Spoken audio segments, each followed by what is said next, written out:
అంబేద్కర్ కోనసీమ జిల్లా బండారులంక గ్రామ పంచాయతీ పరిధిలో అగ్రహారం రోడ్లోని శివాలయానికి దగ్గరలో డంపింగ్ యార్డ్ ఏర్పాటు చేశారు.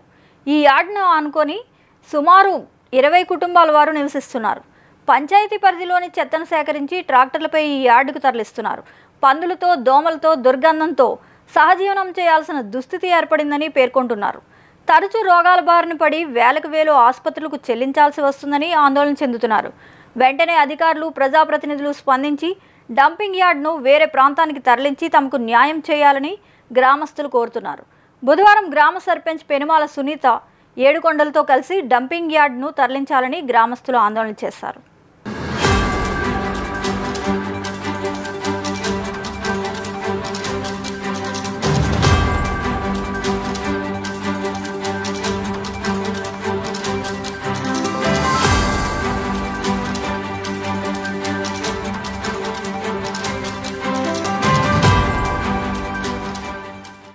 శివాలయం దగ్గరండి, బండారులంక గ్రామం అండి.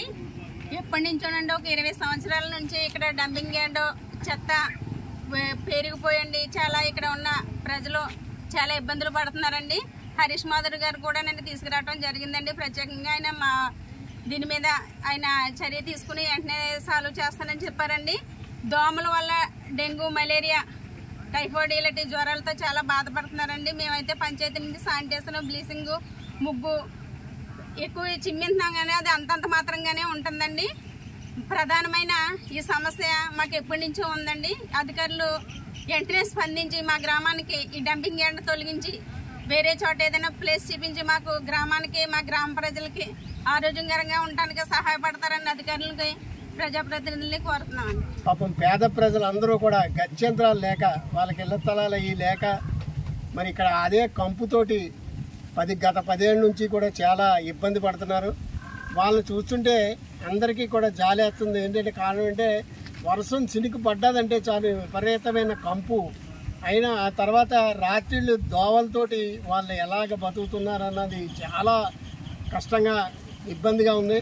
కాబట్టి అధికారులు అలాగే ప్రజాప్రతినిధులు అందరూ కూడా ఈ మా బండారులకి డంపింగ్ యార్డ్ విషయం ఒక ప్రత్యేకమైనటువంటి చర్యలు తీసుకోవాలని కోరుతున్నాం. అలాగే మొన్న ఎంపీ గారు హరీష్ గారు వచ్చినప్పుడు కూడా ఆయన్ని తీసుకురావడం జరిగింది, చూపెట్టడం జరిగింది. ఆయన అధికారులతో మాట్లాడి దీనికి ఏంటి సొల్యూషన్ అన్నది నేను చేస్తానని ఆయన హామీ ఇవ్వడం జరిగింది. అలాగే రేపు శనివారం నాడు ఎమ్మెల్యే గారు కూడా ఇదే సమస్య మీద ఇక్కడికి వస్తున్నారు. మరి ఈ కలెక్టర్ గారు కానీ ఇటువంటి అధికారులు అందరూ కూడా వీటి మీద శ్రద్ధ వహించి, అలాగే వైద్యం సంబంధించినటువంటి సిబ్బంది, అధికారులు అందరూ కూడా ఇక్కడికి వచ్చి ఈ యొక్క మూలాలని చూసి ఏ విధంగా ఈ డంపింగ్ యార్డ్ని చేయాలి అన్న విషయం మీద ఆలోచించి ఇక్కడ ఉన్నటువంటి పేద ప్రజలందరికీ కూడా మరి ఈ డంపింగ్ యార్డు ఈ యొక్క పరిణామాలు, ఈ దుర్గంధం, ఈ దోమల బెడద, ఇవన్నీ రోగాలు ఏమవుతాయని భయంగా ప్రాణాలు గుప్పెట్లో పెట్టుకుని ఉన్నారు. వీళ్ళందరికీ కూడా న్యాయం చేయాలని వారి తరఫున మేము కూడా కోరుతున్నాం. పాత బండారులంక శివాలయం వద్ద వాటర్ ట్యాంక్ పక్కన డంపింగ్ యార్డ్ వేస్తారు. గత 10 సంవత్సరాల నుంచి డంపింగ్ యార్డ్ వేస్తారు. మా ఇల్లు ఉండేది అయితే గత 40 ఏళ్ళ మట్టి నుంచి మా ఇల్లు ఇక్కడే ఉన్నాయండి. అప్పుడు ఏ చెత్త ఎటువంటిది లేదు, కాలువ నీరు వచ్చేది వెళ్ళిపోయేది. అటువంటిది ఈ రోజు 10 సంవత్సరాల నుంచి డంపింగ్ యార్డ్ వేస్తారు. ఈ డంపింగ్ యార్డ్ వల్ల మాకు నీరు నిలబడడం వల్ల దోమలు, ఎప్పుడైనా దోమలు, స్మెల్, పంపు, వర్షాలు వచ్చిందంటే మొత్తం అంతా నిండిపోయి ఇళ్ళలోకి వచ్చేస్తుంది నీరు అంతానే.